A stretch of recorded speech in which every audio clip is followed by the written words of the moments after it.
ইন্নাল্লাহা ওয়া মালাইকাতাহু ইউসাল্লুনা আলান নবী ইয়া আইয়ুহাল্লাযীনা আমানু সাল্লু আলাইহি ওয়া সাল্লিমু তাসলিমা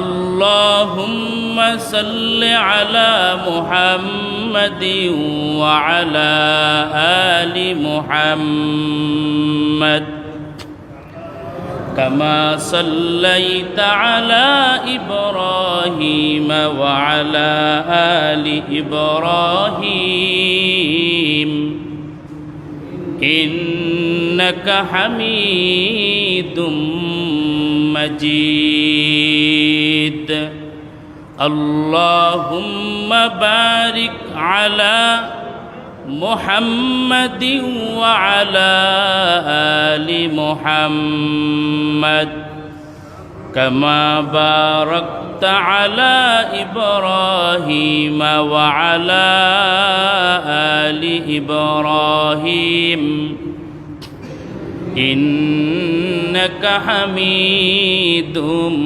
مجيد بلغ العلا بكماله كشف الدجى بجماله حسنت جميع خصاله صلوا عليه وآله لا إله إلا الله لا إله إلا الله لا إله إلا الله لا إله إلا الله لا إله إلا الله لا إله إلا الله لا إله إلا الله لا إله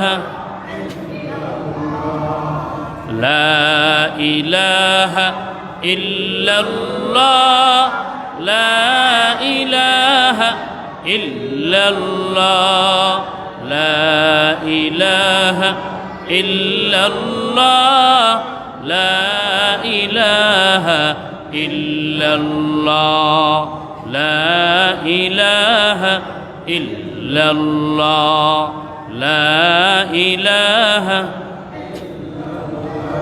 لا إله إلا الله মুহাম্মাদুর রাসূলুল্লাহ সাল্লাল্লাহু আলাইহি ওয়া আলিহি ওয়াসাল্লাম। আলহামদুলিল্লাহ। উপস্থিত আল্লাহ পাকের বান্দা জনাবে মুহাম্মাদুর রাসূলুল্লাহ সাল্লাল্লাহু আলাইহি ওয়া আলিহি ওয়াসাল্লামের উম্মতগণ, ঐতিহ্যবাহী জাফরপুর কেন্দ্রীয় শাহী জামে মসজিদের সম্মানিত মুসল্লিয়ানে কেরাম, মুরব্বিয়ানে আযম, দিন প্রিয়, ইসলাম প্রিয় আমার মুসলমান ভাইয়েরা, মহান মালিকের দরবারে লাখো কোটি শুকরিয়া যে আল্লাহ পাক দয়া করে, মায়া করে, মোহাব্বত করে ও ভালোবেসে আমাকে আপনাকে আজকের এই পবিত্র দিন জুমার দিনে, দিনের মধ্যে শ্রেষ্ঠতম দিনে, উত্তম দিনে আল্লাহ পাক আমাকে আপনাকে আল্লাহ পাকের ঘরে আসবার মতো, বসবার মতো, কোরআন শরীফের মধ্য থেকে এবং হাদিস শরীফের মধ্য থেকে কিছু কথা বলবার জন্য এবং আমাদেরকে শ্রবণ করার জন্য হেদায়েতের নিয়তে সহি তরিকায় যে আল্লাহ পাক কবুল করেছেন, সে আল্লাহর এই নিয়ামতের শুকরিয়া আদায় করতে গিয়া সবাই দিল খুলে কলিজার ভেতর থেকে মহাব্বতের পরিচয় দিয়ে শুকরিয়া আদায় করি আলহামদুলিল্লাহ। লক্ষ কোটি দুরুদ ও সালাম বিশ্বনবী, শেষ নবী, সর্বশ্রেষ্ঠ নবী, সব নবী কুলের নবী, দুনিয়ার নবী, আখেরাতের নবী, আসমান জমিনের নবী, সমস্ত ফেরেশতাদের নবী, আমাদের প্রিয় নবী মুহাম্মদ আরবি সাল্লাল্লাহু আলাইহি ওয়া আলিহি ওয়াসাল্লামের উপর ভাইয়েরা আমার, আল্লাহ পাক রব্বুল আলামিন এই পৃথিবীতে আমাদেরকে সৃষ্টি করেছেন। আমাদেরকে সৃষ্টি করেছেন কে বলেন? মোহাব্বতে আবারও বলেন কে? আল্লাহ। আল্লাহ পাক সৃষ্টি করেছেন কারো মাধ্যমে, যেমন পিতামাতার মাধ্যমে আল্লাহ আমাদেরকে দুনিয়াতে পাঠাইছেন। আবার আল্লাহ পাক চাইলে পিতা ছাড়াও সন্তান পৃথিবীতে দিতে পারেন কি পারেন না? সব ক্ষমতার মালিককে আর জোরে কন আল্লাহ। ভাইয়েরা আমার, আল্লাহ চাইলে সবই হয়, আল্লাহ না চাইলে কিছুই হয় না। আল্লাহ পাকের হুকুম ছাড়া একটা গাছের পাতাও নড়াচড়া করে না। এজন্য ভাইয়া, যেই পিতামাতার উসিলা আমরা দুনিয়াতে আসলাম, সেই পিতামাতার সম্মান আছে না নাই? যদি কেউ বলে আমি আমার মাকে মানি না, আমি আমার বাবাকে মানি না, তাইলে তার জন্ম বৈধ না অবৈধ? নাকি এটাও বুঝেন না? বৈধ বুঝেন না, অবৈধ বুঝেন না? এই বলেন না কেন? যে কুলাঙ্গার সন্তান বলবে আমি আমার বাপকে মানি না, আমি আমার মাকে মানি না, তাইলে ওই সন্তান কি বৈধ না অবৈধ? এটা বলতে আবারও বলতে হয়েছে। এই জন্য বয়ান শুনতে হবে দিলের কানে ভাইয়া। আর কত শুনবেন? গান শুনতে শুনতে কান দুইটা বয়রা বানায় ফেলছে। নাপাক জিনিস শুনতে শুনতে, গুনাহ শুনতে শুনতে এখন কর্ণ কুহুড়ে দিনের আওয়াজ ঢুকে না। হুজুর বলে বলেন সুবহানাল্লাহ, একজনকে নাউজুবিল্লাহ। বড় মুশকিল। হুজুর বলতেছে কি বলেন সুবহানাল্লাহ, মাঝখান থেকে একজনকে নাউজুবিল্লাহ। ওই যে দিলের কানে শোনে না। এই জন্য ভাইয়া, আমরা বয়ান শুনবো দিলের কানে, বলবো দিনের কানে, ইনশাআল্লাহ। আল্লাহ কবুল করেন, বলেন আমিন। আর কত দিক বেদিক ছুটবেন, আর কত এদিক সেদিক যাবেন? যেদিকেই যাবেন জাহান্নামের আগুন, যেদিকেই যাবেন গুনাহ আর গুনাহ। এই জন্য আসতে হবে ইহদিনাস সিরাতাল মুস্তাকিম, সঠিক রাস্তা। সঠিক রাস্তা একটাই, সে রাস্তা হলো আল্লাহ পাকের রাস্তা, সে রাস্তা হলো কোরআনের রাস্তা, সে রাস্তা হলো ইসলামের রাস্তা। আল্লাহ আমাদের সকলকে সঠিক রাস্তায় চলবার তৌফিক দান করেন, বলেন আমিন। নামাজে, প্রতি নামাজে আমরা বলি, ফরজ হোক, সুন্নত হোক, নফল হোক, যেটাই হোক, আমরা নামাজের মধ্যে কি বলি? ইহদিনাস সিরাতাল মুস্তাকিম। অর্থ হলো, হে আল্লাহ, আমাকে সঠিক রাস্তায় পরিচালনা করেন, আমাকে সঠিক রাস্তায় চালান। মাগার নামাজ শেষ করে গিয়ে আবার গাঞ্জা খায়, বিড়ি খায়। কেউ আছে জুমার আগেও বিড়ি খেয়ে আসছে, আল্লাহর মেহেরবানিতে জুমা পড়ে গিয়েও বিড়ি খাবে। আছে না নাই? এত আসতে বলেন কেন? আছে না নাই? আপনাদের এই এলাকা নাও থাকতে পারে, আমাদের দিকে এই জন্য ভাই, একদিন বিড়ি থাকবে, একদিন আকাশে চাঁদ উঠবে, একদিন সূর্য উঠবে, বাসায় ভাত রান্না হবে, একদিন আপনার সন্তান ঠিকই বাজার করবে, ঘরে খাওয়া দাওয়া ধুম পড়বে, আপনিও থাকবেন না, আমিও থাকব না। কার জন্য? এই দুনিয়ার সংসার সংসার করে করে জীবনটাকে শেষ করে দিতেছে। কার জন্য? সন্তানের জন্য, বিবির জন্য।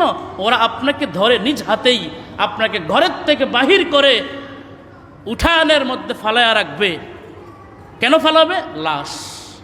কার লাশ? বাবার লাশ, স্বামীর লাশ। ঘরে রাখেন না কেন? এর ভেতরে দম নাই, এর ভিতরে জান নাই, প্রাণ নাই। তো কার জন্য পাগল হয়েছেন? কার মেয়ে বৃষ্টি আসতেছে, আকাশে কালো মেঘ অন্ধকার হয়ে আসতেছে, বলে তেরফল দেন, উপরে তেরফল দিয়ে রেখে দেন, বৃষ্টির পানি পড়বে, আমার আপনার লাশের উপরে বৃষ্টির শব্দ শোনা যাবে ভেতর থেকে, কিন্তু আমি আপনি একটা শব্দ করার মতো কোনো ক্ষমতা থাকবে না। এই সন্তানটাই নিজ হাতে বেলেট দিয়া কেটে কেটে আপনার গেঞ্জিটা রেখে দিবে, আপনার কাপড়টা রেখে দিবে, আপনার হাতের আংটিটা আরেকজনে নিয়ে যাবে, হাতের ঘড়িটা আরেকজনে নিয়ে যাবে, আপনার সম্পদ, টাকা পয়সা আপনার পোলায় আপনার আত্মীয় স্বজনেরা ভাগাভাগি করে নিয়ে যাবে। হ্যাঁ, পৃথিবী কিছুই না, পৃথিবী কাউকে থাকতে দেয় না, পৃথিবী থাকার জায়গা না। চোখের সামনে কত মানুষ কবরে চলে গেল, কত মানুষের জানাজার নামাজ পড়লাম, কত মানুষকে বিদায় জানালাম, শেষ বিদায়। একদিন আমার বিদায়, আপনার বিদায়ও জানাবে আরেকজন।